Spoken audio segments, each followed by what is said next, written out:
Welcome to episode number 27 of the VYPEU podcast. I'm Will Turboff, joined by Ashton Lux. And Ashton, did we have a crazy week of Texas high school football or what? Obviously, we all know the elephant in the room. North Shore dropping to Westfield. This has been one of the craziest weeks, and we're only in week 3, Will, and it's just going to get crazier from here. I'm really excited.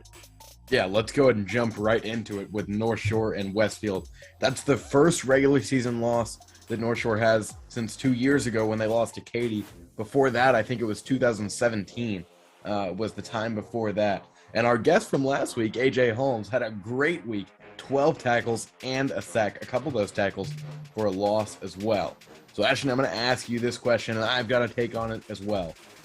Does this game prove that Westfield should be seen as a state contender going into district play? I think the first thing that we need to tack on is I think this game proves that Westfield is improving over time with the obvious Cardell Williams, who already has 800 yards in 3 games on the offensive side, and the person that you just spoke, who was on last week, AJ Holmes, with already 40-plus tackles on the year on the defensive side and 12 tackles and a sack of last game. But although I'm a huge fan of Westfield and I love what they're doing in the greater Houston area, I would not say it's a state contender just yet because of the obvious powerhouses of Katy and Atascocita just in the greater Houston area alone. Then you reach further out in the state with Duncanville, who's had a strong national schedule, and they've been playing some really good teams, as well as obvious Katy, Klubnik, and Westlake. So I would not say state contender yet, but I'm saying improving over time, and I think they are going to have a really good year and go deep. Yeah, they'll go deep for sure.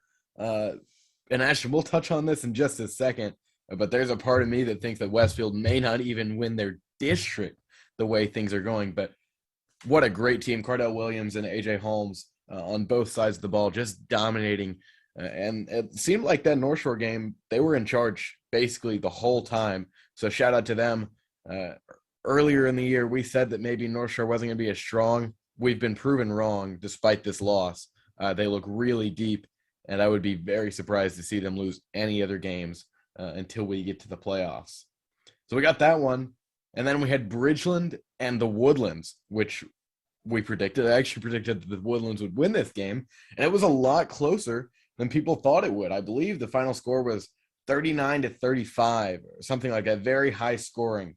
So Bridgeland narrowly gets out after dominating in those first couple weeks. Is there any way, so the Bridgeland's done without a district play now. Is there any way that a team from their district, 6A16, beats them? And are there any teams that will even come close, Ashton? So obviously going into the game, everybody, all 3 of us, including Ella, we knew there was going to be a battle of 2 great quarterbacks where Wigman and the Bears obviously came out victorious. But I'm going to hats off to Matar because Bridgeland's defense is very strong, and coming out with 35 points, and especially with a solid game of almost 200 yards and 2 touchdowns as a sophomore, as I'm going to give him my hats off and my applause to him. But Wigman, on the other hand, just had an even better game, going 23 for 31 with 468 passing yards, 162 of those going to junior Jonathan Nelson, and throwing 4 touchdowns. And on foot, he also put up 108 yards on 18 carries. But to answer your question, Will, in my mind, there will be only 2 teams in the 16-6A district that'll give the Bears a challenge. Obviously, the Cy Ranch Mustangs and Cy Park. For the Mustangs, obviously, like I said, the elephant in the room is their defensive line, which consists of 4-star junior Ashton Porter, 4-star Christian Brathwaite, and obviously Rice commit Chibi. I'm going to botch this last name, and excuse me, but Najaku, which will give them an edge over the Bridgeland's young offensive line, but ultimately it would not rattle Wigman. But I think the game that we all are going to watch and that everyone's going to be paying attention to is the Cy Park game because obviously 5-star Harold Perkins and company with Nathan Livingston and Ethan Dixon. Those are the only 2 teams that I think will give them a challenge, but I think the Bears are going to come out victorious on the district. Yeah, our good friend and boss, Matt Malatesta, is a huge fan of this Cy Park team. As much as he likes Bridgeland, he thinks Cy Park could make a really deep run in the playoffs. Of course, Harold Perkins is the stud over there. And we even know the relationship that he and Wigman have. So that'll be exciting to see later on in the season. I believe they play in just a couple weeks. So circle that Bridgeland and Cy Park game. But I'm going to say Bridgeton will not lose a game until one of the late rounds in the playoffs. We use the term mid-December, late December a lot on this show. And I would put Bridgeland in at least the early December conversation the way they're going right now. And now we get to talk about a school that after the first 2 weeks, I wasn't sure that we were going to. Strake Jesuit, my school. Bryce Fusick, 427 yards and 8 touchdowns. One of those was rushing, but they finally get their first win, 55-28. They're in a really tough district. Shadow Creek is the team right now. It looks like they're going to be the ones to beat. Dawson and Pearland, with some mishaps, to say the least, to start off the season. They've bounced back in the last couple of weeks. Should Shadow Creek, should they see Strake Jesuit as one of those big challenges in winning a 6A district title this year? Will, I know you have ties to Jesuit, and I mean, hats off to Bryce for putting up huge numbers, but I still think Shadow Creek has the upper hand just on the offensive side with Duke Butler Jr. under center, as well as DeJuan Lewis on the defensive side. And even for the Shadow Creek defense, they gave Bridgeland a tough game. And Wigman, obviously, one of probably the best quarterback in the country now, aside of Klubenik. They gave him a good game. And for Fusick, I'm just not sure he may be able to hand that as well. And I mean, hats off to Fusick for having a good game, but that Shadow Creek defense is something else. Yeah, it sure is. On the first episode of this season, Ella and I kind of went back and forth on who would come out of 6A 23 because it looked like Hastings and Taylor were both kind of getting in the conversation. Maybe they had good off seasons, even adding some players. Hastings has not started out very well. Taylor has not played the best teams, so we'll see what they do come district play. But I think Strake Jesuit, at least in that 4 spot, I think they can get in again. So this is definitely a story that we'll be following. And Bryce Fusick, Houston Chronicle Player of the Week, congratulations to him. Now we go to my other favorite team, my favorite team that is not Strake Jesuit, Spring. I finally got a chance to see Spring in a real game. They demolished Tomball Memorial, who was our number 15 team in Houston. That was on VYPE Thursday Night Shutdown on AT&T Sportsnet with Todd Freed, Matt Malasessa. Final score 69-21. They started off the game with 41 unanswered points, and that was just through a quarter and a half. I believe 8 minutes in the second quarter is when they got their 41st point. So we talked about Westfield already, Ashton. Who are you taking as of right now, Cardell Williams in Westfield or Bishop Davenport in Spring? And like I said earlier on, Westfield's got great potential. Obviously, Cardell Williams over there and AJ Holmes over on the defensive side, and hats off to them for beating North Shore. But I'm going to have to hop on the Spring bandwagon just like you will. No one's going to beat Bishop Davenport until, like you said, that at least at a minimum early December. I don't see it. Obviously, Tomball Memorial being in my district now, I did not think they were going to lose that bad, especially with 41 unanswered points. For them to score, Davenport had to get pulled. And just seeing that game, obviously some of the Tomball players were there. We were just in awe of the game that Davenport had. Just he was going left, going right. It was just amazing. So as much as I like Westfield, I'm just going to have to take Spring over. I'll tell you what. I watched Westfield first week of the season. They blew out Strake Jesuit. Now I have watched Spring blow out a team that maybe is better at this point in the season. They had some changes, but they still looked really good in those first couple weeks. I think they beat Beaumont Westbrook. Bishop Davenport has a case, I'm not saying he is, but has a case for being the best quarterback in the Houston area. Now, I see your face right there. Connor Wigman has looked incredible. It's going to take a game between these two to decide. Bishop Davenport is the most underrated recruit in the 22 class, at least for Texas.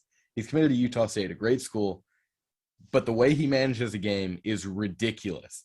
He's got some good players on that team, but boy, does he make everyone look like Jerry Rice out there. Bishop Davenport is, I cannot stress this enough, the most underrated recruit, and he will do great things, and he'll be a mid-December player. So I'm taking spring to win that district, and I'm taking spring all the way to AT&T Stadium. So we've said that just about every episode now. Let's hand it over to my interview with Texas A&M commit Donovan Green. And now I am joined by Dickinson tight end Donovan Green. Donovan, how you doing? I'm doing good. Yeah, well, you've been doing real good for a long time. We're super excited to have you on. So let's just jump into it.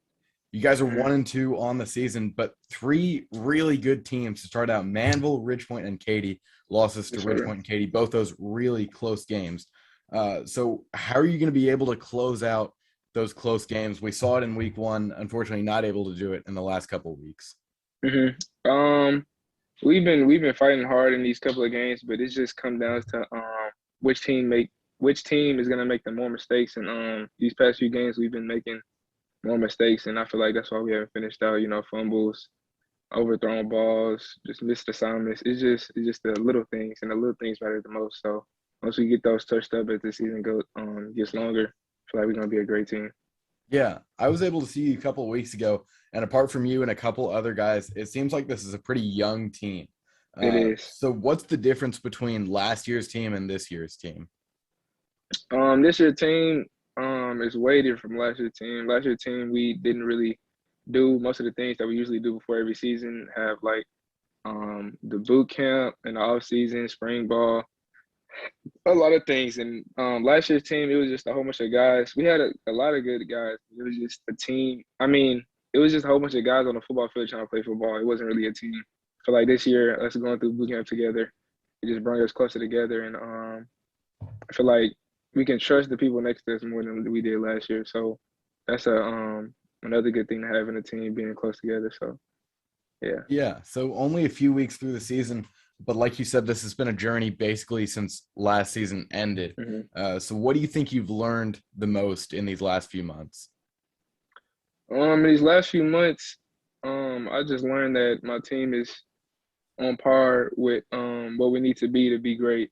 So like I said, the little mistakes, as soon as we get them patched up, I mean, it's looking good. It's looking like we're gonna be a good team. So I'm just ready for that. Yeah, we'll get to your game this coming week in just a minute. But once you get to district games, what is the focus going to be, not only in practice, but in the locker room and just with the whole team? What do you think the focus will be? The focus is not the team we're playing against. The focus for us is just to get better every week, because our district isn't, the best teams how we're playing in the preseason. So one district hits is just getting 1% better every day, trying to learn from our mistakes and not play down to the team that we're playing that week. So we never get worse, and we're always getting better. Well, you've been getting better for a long time. The fourth tight end in the country. When did you first kind of realize that there was going to be so much hype around you and really everyone was going to be following what you did? I didn't think it would be like this, but I guess around when I started getting offers, and then I think it was like around the end of after my sophomore year when the rankings came out, and I was just surprised that I was number one. But as it went on and more things came out, I just paid attention to it less and less, because I mean, at the end of the day, I know how good I am, and I just know that I'm the best. And so for people to be able to rank me, it's good and all that. I can see that other people were seeing what I'm doing, and I'm doing good. But at the end of the day, it's all about what I can do and how better I'm getting. So that's really nice too. Yeah, well, a lot of people noticed it. You have offers from just about everywhere, A through Z, when you go down that list. Alabama, Ohio State, Oklahoma, but you committed to Texas A&M in January. Why commit before any official visits or anything like that? I committed because I had always knew where I went. Well, I wouldn't say that, but it was just being that I had went to a couple of schools, and I only had a couple of schools that I was looking at because of how they use their tight ends, and I feel like watching each and their films and watching more and more of their games as the season goes by, the choice just dwindled down and I was just getting closer to knowing where I was gonna go. And so after these after the few years that went by, I just knew where I wanted to go. And after seeing my past teammate just shine at a program that run a pro style offense and know how to use their tight ends, so I was like, why not? Yeah. Why not? Yeah, I want to Where talk else about could I that go? in a minute. But yeah, like we've seen, A&M has done a great job of using their tight ends. Of Mhm. course, Jalen Wademar, and we saw Jay Sternberger a couple of years ago. And you've really done a great job of recruiting since you've been there. Yes, You sir. kind of threw everyone off with a fake decommitment, which I just loved. We talked about that a few months ago. So why go this extra step, not only committing, but just trying to get more and more guys to join you there? I mean, when we get there, it's really gonna change. And having a good team, you have to have good people by you and good people that you can trust. And I feel like a lot of teams lack in trust, and they lack in being close. I feel like all of the guys that I'm getting, I've known them for a while, and so being that we're already close right now, I feel like it's going to be even better when we get there and we all here and we all ready to work. And so that mindset is going to transfer over into the football field. If we do that, big things gonna happen. Yeah, who would you say you're closest to in this class? Because I know those first few weeks in June, you guys were all up there and it seemed like you were Mm-hmm. having a great time. So who do you think you've developed the best relationship with, maybe even before they were committed or since then? Of course, my teammate PJ. I mean, we've been playing with each other since we was like 5. So yeah, us growing up together and just eventually commit to the same school, it's like a dream. It's like not real life. So being that we grew up together, of course, we the closest. Yeah, yeah, of course. I mean, I remember when you guys first announced that together. I thought that Hmm. was really cool. There's not going to be hardly anyone in the country that Hmm. has an opportunity to commit with their teammate to a school as big as A&M. So you've got him, you've got Bryce Anderson, you've got Wigman. Is Hmm. there anyone else that you're still kind of recruiting right now? I feel like everybody. Of course, I'm gonna eventually like recruit other people, but um, I'm just trying to get. I mean, I guess Harold to commit earlier because he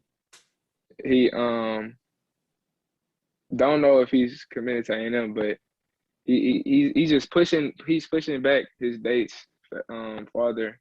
I'm just like, why not commit now? You already know. You already know what you want to do. Don't let people come in and try to come into that linebacker spot and try to talk himself up. So just commit now. You already know where you want to go. Absolutely. There's still a few guys on the board. Uh, like you said, him and Jalen Gilbo, who said he was a Hmm. package deal with Hmm. Bryce Anderson at one point. So we'll see how that turns out. But going back to Dickinson, because that's where you are this year, you're completely locked in, and you're playing Dobie this week. A lot of teams have a bye week; they're done without a district games. How do you think this is going to help you? Heading into district games, this last game right here. Um, it's another team, another good opponent. I feel like it's just another preparation week for district. And after this game, after we win, we're gonna watch film and learn from our mistakes. It's just gonna patch up the mistakes more and more. And so as this game goes by, we're gonna learn more things about our team. And when you play good teams, you figure out where you at. When you play bad teams, you don't really learn anything. So being that our schedule is tough, we actually learn where we at, and we're not living in a fantasy. So these teams are just preparing us, and Dobie is gonna prepare us just as much as the other teams we played. And so us being this prepared for district, I feel like it's gonna cruise through. We're just gonna um, get better and better, Yeah, and we gonna win district. yeah. I don't know if you've heard, but Dobie is outscoring their opponents a lot to Hmm. I think 7. So it's going to be a huge clash between two great teams this weekend. I wish you the best of luck. Gig 'em, and hopefully we'll talk soon. Yes, sir. Well, Ashton, let's go ahead and get into some picks for week 4, basically the last week of non-district games for just about anyone. And there's some district games. But let's start off with Seven Lakes and Heights. With Seven Lakes being 2-1 and the Heights being 0-3, as much of a literal person as I am, I'm going to take Seven Lakes, but not only because of the record, but because of the solid offensive gameplay by Grayson Medford and just the way he controls the offense, as well as the running back core of sophomore Barrett Hudson. I'm just going to have to take Seven Lakes over the Heights. I'm actually going to take the Heights in this one.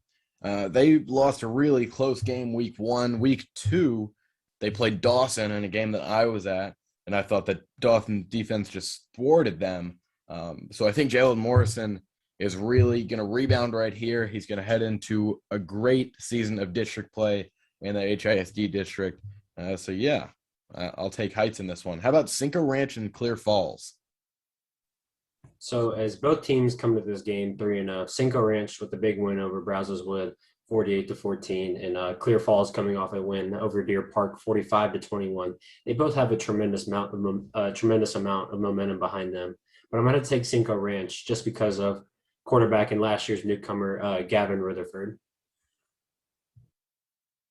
We're split again, Ashton. I'm taking Clear Falls in this one. Clear Falls beat Dawson and Deer Park already. So, and Pasadena Memorial week 2, but Dawson in that first week, and then Dawson coming out and looking great in the last 2 weeks. I think this is a really underrated team, and I think Clear Falls is going to surprise a lot of people this season. Atascocita and Geyer. Atascocita going back to the DFW area in what Gavin Session has called a Dallas takeover. So who are you taking for this game, Ashton? So obviously, like you said, another Dallas takeover. Just based off of his confidence, I'm gonna have to take Atascocita.